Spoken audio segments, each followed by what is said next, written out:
tọ́ ó ti parí wèrè ti padà pẹ́ni tó ń wò. Canada wọ́n ní àwọn ọlọ́pàá Nàìjíríà wọ́n náà lè gba rìbá lọ́wọ́ oyún inú. Wọ́n ti deny a retired police officer. Wọ́n deny ẹ̀ fún asylum. Ó tún gbé wọn lọ kóòtù, court of appeal. Ó tún gbé wọn lọ síbẹ̀, wọ́n ní kò sí ní tó jọ́sẹ̀. Wá padà sí Nàìjíríà ni. Ibi tẹ́ ẹ bá jẹ́ dé, wọ́n ní ẹ lọ tún ṣe. Wọ́n deny ẹ̀. Wọ́n deny ìyàwó, wọ́n tún deny àwọn ọmọ. Ipe ò lè wá sí asylum nílùú àwọn sẹ̀. Tá bá ń ṣe show, tá bá ní bá wa pín ètò yìí, ẹ máa bá wa pín. Ó ní reason. Ẹ ṣe bá sọ pé ẹ bá wa pín show wa, ẹ bá wa share show wa. Because you might not know. Àwọn tó ń wo show yìí, àwọn tó wà, àwọn silent watcher tó wà lábẹ́ kíní tí wọ́n comment, tí wọ́n ka comment yín. A bá ń sọ fún ẹ̀yin Nàìjíríà. Tí ẹ̀yin Nàìjíríà sì ń ba Nàìjíríà jẹ́ pé àwòdì òkè yín kò mọ̀ wípé ará alẹ́ ń wò òun. Just like many of you will say, ìwà tó wà l'Amẹ́ríkà, báwo ló jẹ́ rí nǹkan tó ń ṣẹlẹ̀ ní Nàìjíríà? Chief Justice tó wà ní Canada, báwo ló ṣe rí nǹkan tó ṣẹlẹ̀ ní Nàìjíríà? Tó ṣe mọ̀ wípé ó yẹ kóun deny ẹ̀ ni because he is a police officer. Even after tó tún lọ tẹ́bá pẹ́ tí tẹ̀lé mi lẹ́tẹ̀lé mọ̀ pé mo gbé kèsì wá fún yín pé wọ́n deny ẹ̀. Àtẹ̀kọ́kọ́ ń gbọ́ fìnìfìnì nígbà kan pé bóyá torí ẹ̀ ń sàásì náà ṣe deny ẹ̀. Láti 2022 ni o. Wọ́n ti sí asylum o. Ó ṣàwà ní bẹ́ẹ̀. Wọ́n tún lọ court of appeal. Court of appeal wọ́n ti dájọ́ báyìí o. Wọ́n ní kò sí ní tó jọ. Wọ́n ní kò sí ní tó jọ. Ara ta máa ń sọ fún yín nìyẹn. Wípé ẹ̀san ó máa àǹkó la máa fi ṣe Nàìjíríà. Ọlọ́pàá yìí lòun ò gba bribe rí. Wọ́n táwọn fi rìtáyà, ṣé lóòótọ́ ni? Èmi ò mọ̀. Wọ́n táwọn fi rìtáyà, wọ́n láwọn ò gba bribe lọ́wọ́ ẹ̀dá Ọlọ́run kan rí. Wọ́n lọ́mọ Ọlọ́run làwọn, èèyàn Ọlọ́run làwọn. Tó bá wá rí bẹ́ẹ̀ tọ́, Ọlọ́run ló mọ èèyàn rẹ̀. Tó bá wà tá a dìbò, àtẹ̀yìn tẹ́ ẹ dìbò, àjọ ń jẹ ìyà promise ni. Ọkọ̀ anybody ò balẹ̀. Ẹjọ́ torí Ọlọ́run. Tọ́lọ́pàá Nàìjíríà bá sọ pé òun ò gba bribe rí. Ṣé kò dàbẹ́ ni pé káṣẹ́wó sọ pé virgin lòun? Ọlọ́run tí ọlọ́pàá Nàìjíríà bí yàrá bàbá believe pé ọlọ́pàá Nàìjíríà ò gba bribe rí. Ó yẹ kí wọ́n lè believe pé èmi gangan tí mo jókòó virgin ni mí. Àbí? Kò jù bẹ́ẹ̀ lọ. Ẹ jẹ́ á gbé síta fún yín. Canadian judge rules bribery extortion officers policy of Nigeria police. Denies asylum to retired officer. Canadian judge ó rúlu ẹ̀ ní pé bribery extortion Nigeria police bíyàn bá rìn tí ó bá mọ̀ rìn ẹ lè ní kó san ẹ lè extort ẹ̀ pọ́fẹ́sẹ̀ rìn.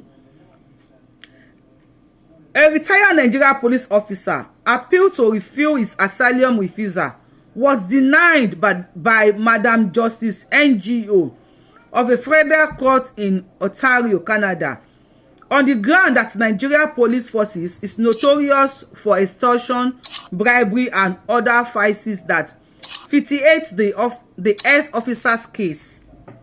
After tí wọ́n ti deny wọn, wọ́n tún lọ sí court of appeal. Pé ẹ gbà wọ́n sẹ́. Jọ torí Ọlọ́run tí Nigeria bá dà.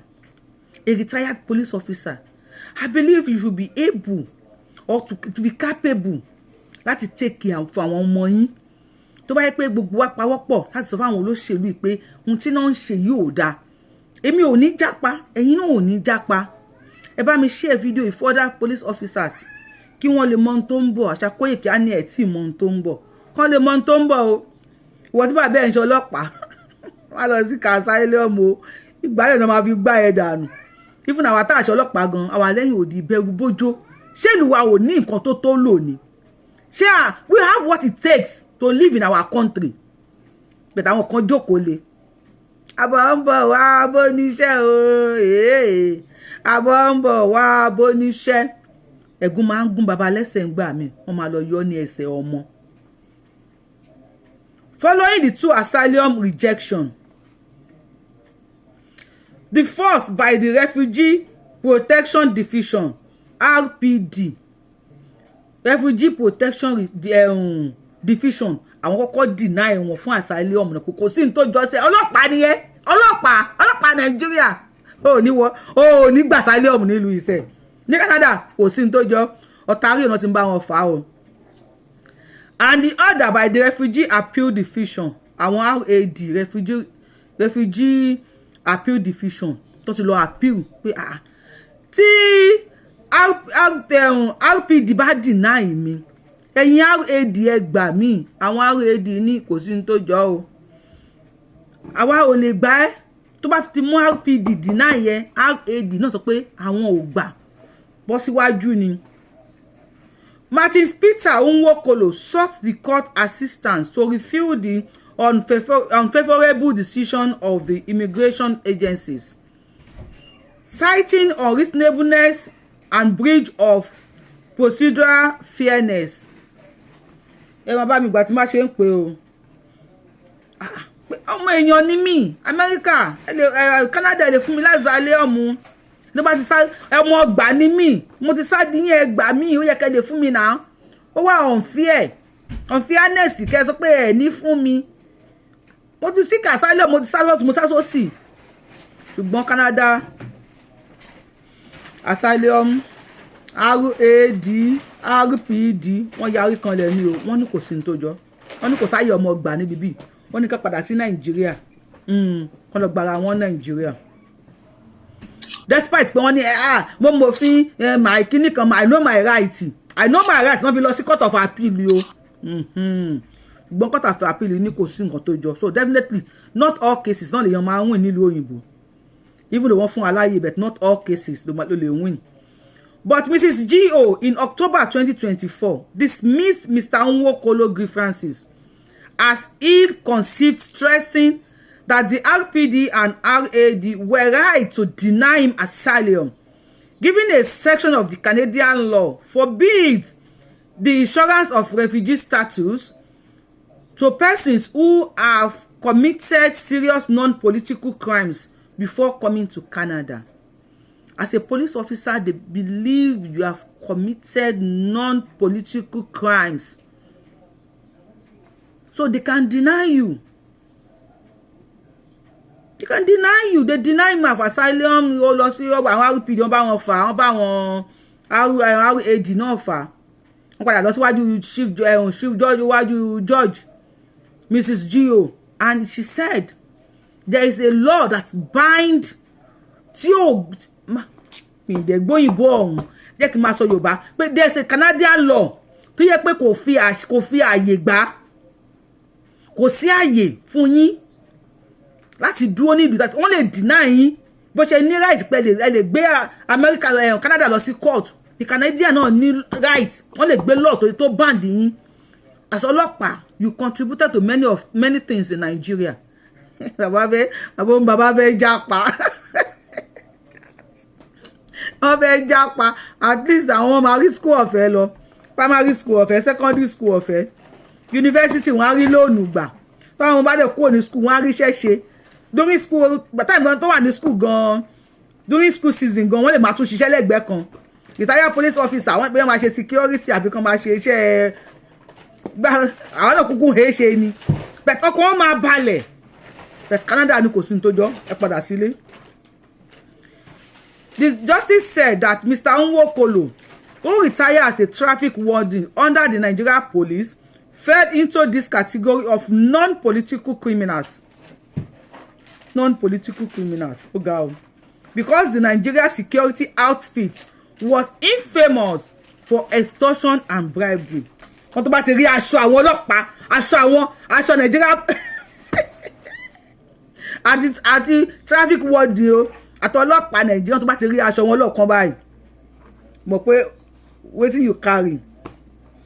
Anything for the boys, mọ̀ pé òun lórí.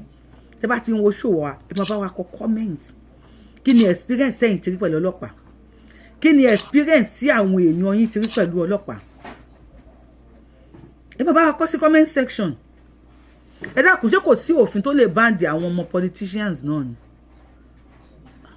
ẹ bá wa bèrè lọ́wọ́ àwọn Canada àti kí lórúkọ ẹ̀ àti America ẹ bá wa bèrè lọ́wọ́ wọn pé ṣé kò sí òfin tó lè band àwọn ọmọ politicians náà tó ń fi àjẹ wá tó àwọn wá lọ sí conducive area láti lọ kàwé tí wọ́n enjoy kí náà contribute sílùú owó wà ńlẹ̀ wọ́n náwó bí ẹlẹ́dà ni kọ́sí comment section ẹ̀kọ́ experience yín ẹ bá wa share fídíò yìí ẹ pé ṣòwò àwòrán mọ́ lọ́wọ́ yìí àwọn ọmọ oró wọ́n ṣe sàndóró fún mi but with ẹ̀yin fans mi àti Elédùmarè it shows that I am doing well ẹ ti rí ọ̀sán tí ò pọ́n rí kí wọ́n lẹ̀ lóko no nítorí pé mò ń ṣe dáadáa ni wọ́n ṣe ń lẹ péjì mi lóko ẹ̀ńtẹ́ tí ìwòsàn tí mo jùlẹ̀ láàárọ̀ ní ìdájí ẹ lọ wò nǹkan tó ṣẹlẹ̀ ń bẹ̀ ẹ lọ wò bí táwọn kábíyèsí wa ti ń gbé oyè fún ará Saudi ẹ lọ wò kẹ́kọ̀ọ́ opinion tí yín náà síbẹ̀ tó ń mara Botswana tó ń jù wọ́n lóyè kí lè ara lásìkò yìí náà fún ọmọ Saudi mo dẹ̀ láìkì woman yẹn mo láìkì ẹ̀ lẹ́yìn tó múra lẹ̀ Yorùbá tán ó padà gbé aṣọ òkè kalẹ̀ ó padà ẹ lọ wò kí má bẹ̀ fún yín ẹ lọ wò wọ́n fún lóye ẹni ẹlẹ́ni tí ó gbàgbé culture ẹ̀ bẹ̀ culture yẹn fìlà tó dé yẹn ẹ kọ́kọ́ lọ wò ná mo máa ka kọ́mẹ́ǹtì mo bá ka kọ́mẹ́ǹtì ń bẹ̀ yẹn. On April 11, 2022, the RPD on April 11, 2022, the RPD found serious reasons to consider that the applicant committed the article IFB on Canada of the convention serious non-political crimes prior to entering Canada, namely extortion and bribery. Miss G.O. said in her ruling on October 23, 2024, extortion and bribery, Miss G.O. determined that officers of the force contribute significantly to Nigeria corruption. No English. That the Miss G.O., that's the judge, determined that the officers of the force contribute significantly to Nigeria corruption. They contribute significantly to Nigeria's corruption. Gbogbo tó ń fa wàhálà yìí náà tó máa fẹ́ gbéyàn ọlọ́pàá náà ni ọlọ́pàá náà ni wọ́n ní kò sí ní tó jọ sí wọn láwọn ò gbà wàhálà padà fa wèrè lọ́yàn wàhálà ti padà wọ kọ́ńkọ́ ṣù báyìí. The RPD found that the police force as well as the traffic wardens are highly corrupt and that members of these forces are expected to contribute to this system of returns, the justice said. No, highly corrupt you. Until they continue to ṣe. They can buy ọgbọ́n ní ẹ̀gọ́ ló wà ńbẹ̀. Mr. Nwokolo refuted the accusation, saying he neither collected bribes nor extortioned citizens during his years in active service. However, Ms. G.O. said the RPD has strong reason to believe otherwise. Bàbá yìí náà báwọn ṣe wà yìí ọmọlúwàbí làwọn o táwọn fi rìtáyà àwọn ò gba ṣíṣì lọ́wọ́ ẹnìkan rí wọ́n láwọn ò gba bribe rí àwọn ò extort èèyàn rí wọ́n ní jẹ́jẹ́ làwọn ń lọ Mr. Nwokolo olóyìn ọlọ́run làwọn. Ṣùgbọ́n àwọn RPD sọ pé ó máa hard fún àwọn káwọn tó lè believe wípé Nigeria police kan ò gbà ẹ̀dẹ̀ ń wò mí ẹ̀yin náà ẹ̀dà èmi gan bí ṣe wà virgin ni mí ọlọ́run mo kàn fẹ́ kí káwọn ọmọ mi learn from me ni yes virgin ni mí so mo fẹ́ káwọn ọmọ mi learn from me yeah ọlọ́run ṣàánú fún wa wọ́n yarí o wọ́n ní àwọn strong reasons wà táwọn fi lè believe even though the applicant alleged that he has never taken any bribes or extorted people. As a traffic warning, the RPD found that there were serious reasons to consider that the applicant participated in those activities.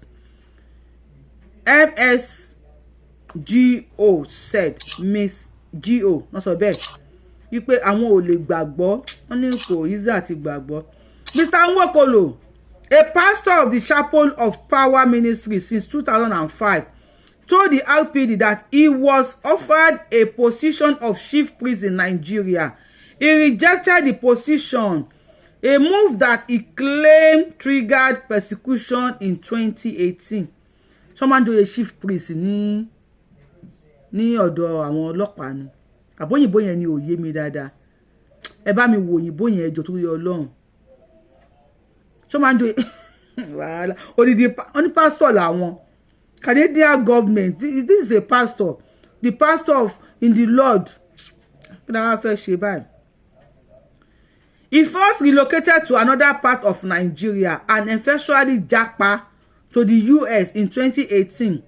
It was from America that he moved to Canada to file for asylum.